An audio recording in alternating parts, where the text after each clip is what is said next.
Your paycheck hit at 12:43 a.m. After taxes, the number is $1,742. You stare at it longer than necessary. The glow from your banking app lights half the room. Your apartment is quiet except for the sound of a refrigerator that hums too loudly because it is old and slightly broken. You are 22 years old. Your salary is $25,000 a year. You tell yourself, this is temporary. Everybody at this level tells themselves that. The rent is $780 for a room in an apartment with two other people you would never choose to live with if money were not involved. Your student loan payment is $214. Minimum payment on the credit card, $61. Gas, groceries, phone bill, insurance. Every dollar already has a destination before it arrives. You begin measuring life in small arithmetic. Can you afford chicken this week or just pasta again? Can you say yes to drinks Friday night without regretting it Monday morning? Can you survive until next payday without touching the credit card again? This is what low income actually feels like.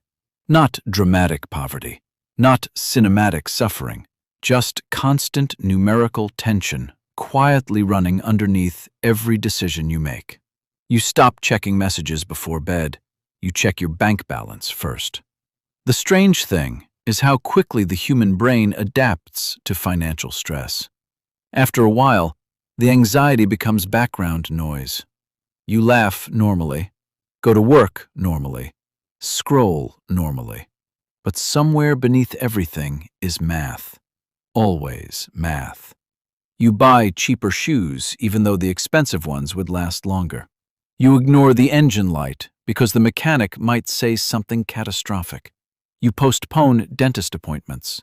You avoid looking too closely at retirement calculators because the numbers feel insulting. At $25,000 a year, money is not freedom. Money is survival with branding. Then the raise comes. Not life-changing, but enough to alter the atmosphere slightly. Your new salary is $50,000. For the first time in your adult life, you breathe differently.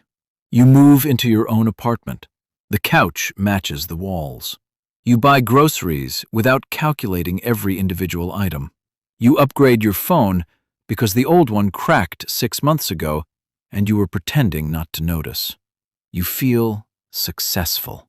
This is the dangerous part, because $50,000 feels rich mainly to people who used to make $25,000. The salary doubles. Your financial intelligence usually does not. You start financing parts of your identity.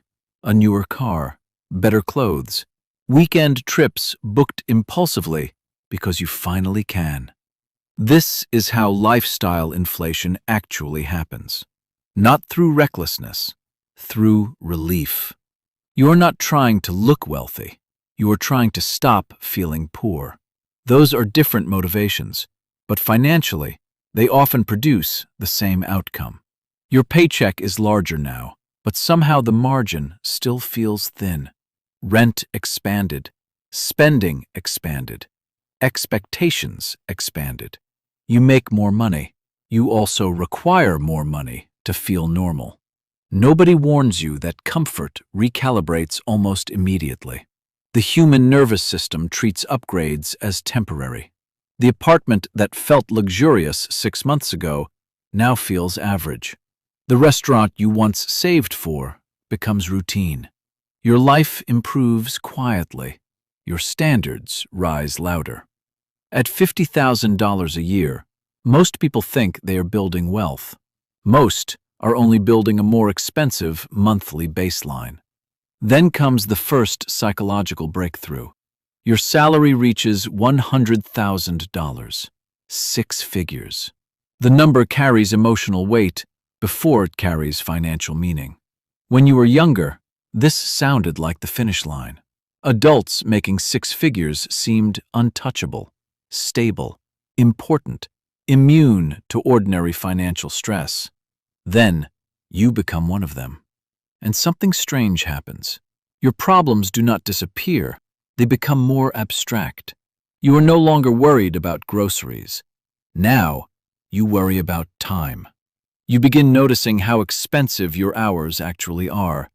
You work later. Think about work during dinner. Check emails at 11:40 p.m. because someone important replied, and your brain no longer separates urgency from opportunity. This is the salary level where people begin trading life efficiency for income efficiency. You pay for convenience constantly. Food delivery because you are tired. Faster flights because time matters more now. Better apartments closer to work because commuting feels spiritually violent after a 12-hour day. Your money increases, your attention fragments. And then, one night, something happens that changes everything. You open a retirement calculator. You enter your salary. You enter your savings rate. You project the numbers forward 30 years. And for the first time, you realize income alone is probably not enough. Not for freedom. Not for the version of life you imagined successful people lived. This is the moment many high earners quietly panic. Because $100,000 feels enormous until you understand the math of modern wealth. Taxes remove more than you expected. Lifestyle absorbs more than you planned, and time moves faster than anyone warned you. So you begin learning. Index funds, tax strategy, compound interest, asset allocation. You stop thinking only about earned income and start thinking about ownership. This is the real divide. Poor people work for money. Wealthy people build systems that continue paying after they stop working. Once you see this clearly, your relationship with salary changes forever. At $250,000 a year, your life no longer resembles the one you had at $25,000. Not externally, internally. The biggest difference is not luxury, it is optionality. You can leave jobs you hate. You can absorb emergencies without financial collapse. You can think in years instead of paychecks. That psychological shift changes everything. You max retirement accounts automatically now. Your brokerage account grows quietly in the background. Market dips no longer feel catastrophic. They feel statistical. You begin understanding leverage. Money invested produces more money. Time saved produces more opportunity. Relationships become strategic without you fully meaning them to. You notice conversations differently now. Who understands business? Who understands capital? Who thinks long-term? At this level, your network begins affecting your net worth in measurable ways. You buy your first property, then maybe another. The monthly cash flow feels surreal the first time it arrives. Money appearing from ownership instead of labor changes your brain permanently. You start valuing assets more than appearances. A luxury watch becomes less impressive than a productive investment. A flashy car looks less like status and more like negative cash flow wearing leather seats. This is usually the age where the identity split happens. Some people continue scaling lifestyle. Others begin scaling systems. The outcomes separate aggressively after this point. At $250,000, you are still close enough to remember financial stress clearly. That memory keeps you disciplined. But the discipline begins mutating into something else. Intensity. You wake up thinking about positioning. Where should capital move? What market is growing? Which opportunities compound? You no longer think only about making money. You think about multiplying momentum. Then the number climbs again. $500,000 a year. $500,000. The first thing you notice is how strangely normal large numbers begin to feel after repeated exposure. The first $10,000 felt impossible once. Now you wire amounts larger than that without emotional reaction. Human beings adapt upward frighteningly fast. At this level, wealth stops feeling personal. It starts feeling architectural. You structure companies differently. Taxes matter enormously now. You hire accountants, attorneys, advisors, not because you are extravagant, because complexity itself has become expensive. Your calendar changes. You spend less time working inside systems and more time designing systems other people operate. This is the level where money truly buys time, not leisure, control. You can leave for 2 weeks without financial panic. You can say no to bad deals. You can avoid people you dislike professionally. Freedom starts quietly, not on yachts, in the ability to decline. But there is another side to high income nobody discusses openly: isolation. Your relationship with ordinary life changes. Friends complain about rent increases while your investments earned more than their annual salary last quarter. You stop talking honestly about money because honesty changes how people look at you. Success creates social distortion. People either resent you or mythologize you. Neither reaction feels human. At $500,000, you understand something important. Most wealthy people are not happier because of luxury. They are calmer because small disasters no longer threaten survival. That emotional stability is what money actually purchases, not happiness, reduced fragility. Then, eventually, for a very small number of people, the salary reaches levels that stop sounding real. $1 million a year. By now, the number barely connects emotionally to ordinary consumption. The difference between making $500,000 and $1 million is not twice the lifestyle. It is twice the velocity. Capital compounds aggressively now. Opportunities arrive through reputation. People return calls immediately. Rooms open.